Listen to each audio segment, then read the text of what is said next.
നിങ്ങളൊരു BTech first class ഉള്ള ഉദ്യോഗാർത്ഥിയാണോ? എന്നാൽ നിങ്ങൾക്കൊരു ഗോൾഡൻ ഓപ്പർച്യൂണിറ്റിയാണ് ലെക്ചർ ഇൻ പോളിടെക്നിക് എന്ന് പറയുന്നത്.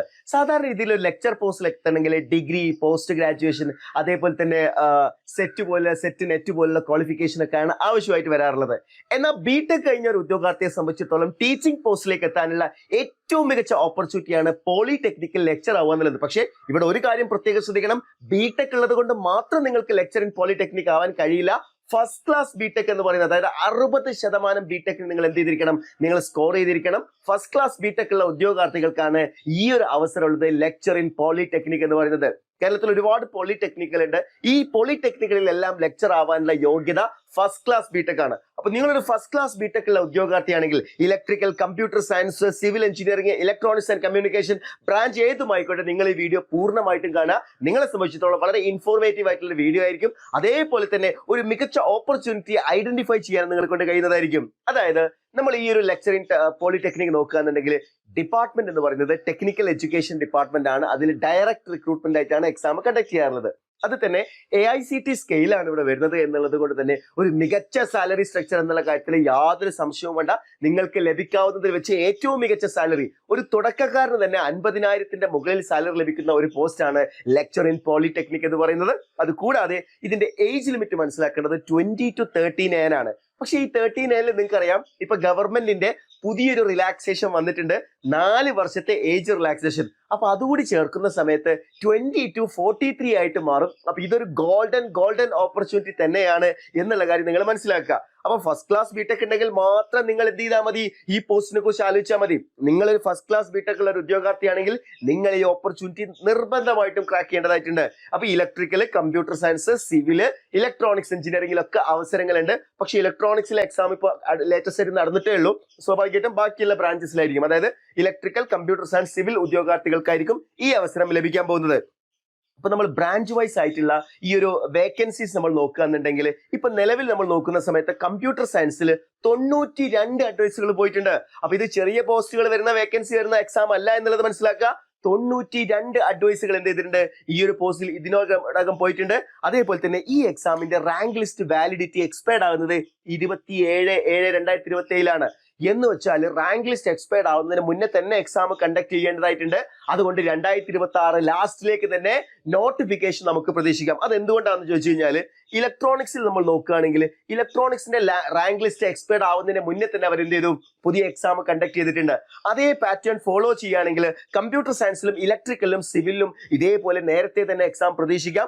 ഇലക്ട്രിക്കൽ ഇപ്പൊ 13 അഡ്വൈസേ പോയിട്ടുള്ളൂ. പക്ഷെ ഇതിന്റെ മുന്നത്തെ എക്സാമിൽ എത്ര പോയിട്ടുണ്ടെന്ന് അറിയോ? 98 അഡ്വൈസുകൾ പോയിട്ടുണ്ട്.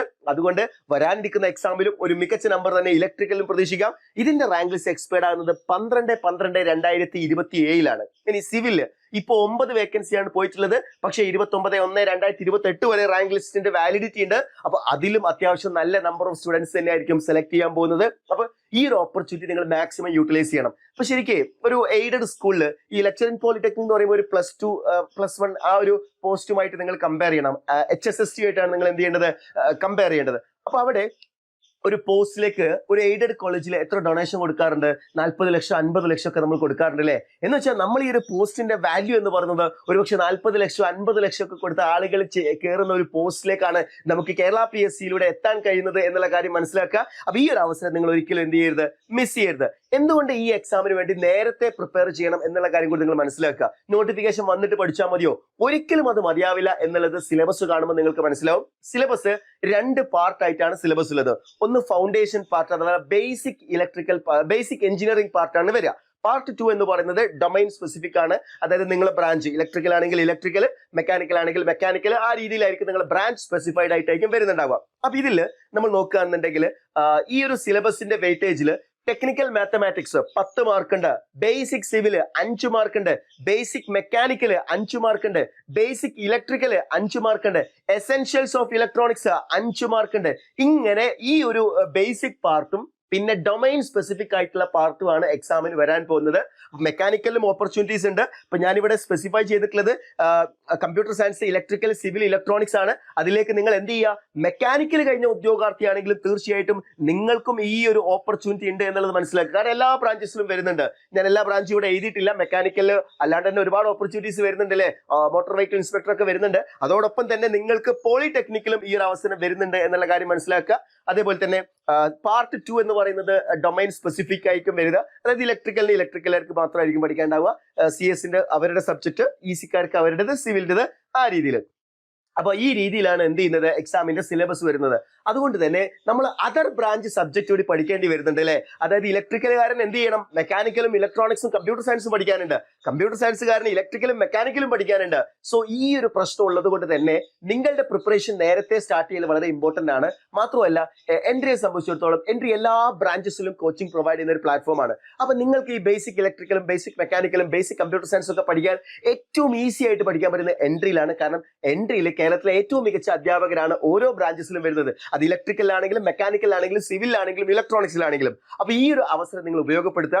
അതായത് വരാനിരിക്കുന്ന ലെക്ചർ പോളിടെക്നിക് എക്സാംസുകൾക്ക് വേണ്ടിയിട്ടുള്ള പ്രിപ്പറേഷൻ നിങ്ങൾ സ്റ്റാർട്ട് ചെയ്യുക. അപ്പൊ ഇതൊരു മികച്ച അവസരം ആയതുകൊണ്ട് തന്നെ എൻട്രി നമ്മുടെ ഇതിന്റെ കോച്ചിങ്, ലെക്ചർ ഇൻ പോളിടെക്നിക്കിന്റെ കോച്ചിങ് നമ്മൾ സ്റ്റാർട്ട് ചെയ്യാണ്. അപ്പൊ എൻട്രിയുടെ ലെക്ചർ ഇൻ പോളിടെക്നിക്കൽ ബാച്ചസിൽ ജോയിൻ ചെയ്തുകൊണ്ട് നിങ്ങളുടെ സ്വപ്ന ജോലിയായിട്ടുള്ള ഒരു ലെക്ചർ പോസ്റ്റ്, നിങ്ങളൊരു ടീച്ചിങ് പോസ്റ്റ് ആഗ്രഹിക്കുന്നുണ്ടെങ്കിൽ കേവലം BTech യോഗ്യത കൊണ്ട് മാത്രം, ഒരു കാര്യം പ്രത്യേകം ആലോചിക്കണം, ഫസ്റ്റ് ക്ലാസ് BTech ഉണ്ടെങ്കിൽ മാത്രമേ നിങ്ങൾക്ക് ഈ ഓപ്പർച്യൂണിറ്റി ക്രാക്ക് ചെയ്യാൻ പറ്റുള്ളൂ. അപ്പോൾ നിങ്ങൾ ഒരു ഫസ്റ്റ് ക്ലാസ് BTech ഉള്ള ഉദ്യോഗാർത്ഥിയാണെങ്കിൽ ഈ അവസരം ഉപയോഗപ്പെടുത്തുക. സോ എൻട്രിയുടെ ഈ ഒരു ലെക്ചർ ഇൻ പോളിടെക്നിക് ബാച്ചസിൽ ജോയിൻ ചെയ്യാൻ താഴെ കൊടുത്തിരിക്കുന്ന ഗൂഗിൾ ഫോം ഫിൽ ചെയ്യുക. സ്ക്രോൾ ചെയ്തിരിക്കുന്ന നമ്പറിൽ കോൺടാക്ട് ചെയ്താലും കൂടുതൽ ഇൻഫർമേഷൻ ലഭിക്കുന്നതായിരിക്കും. അപ്പൊ എങ്ങനെയാണ് പഠിച്ചു തുടങ്ങുക അല്ലേ. Wish you all the best.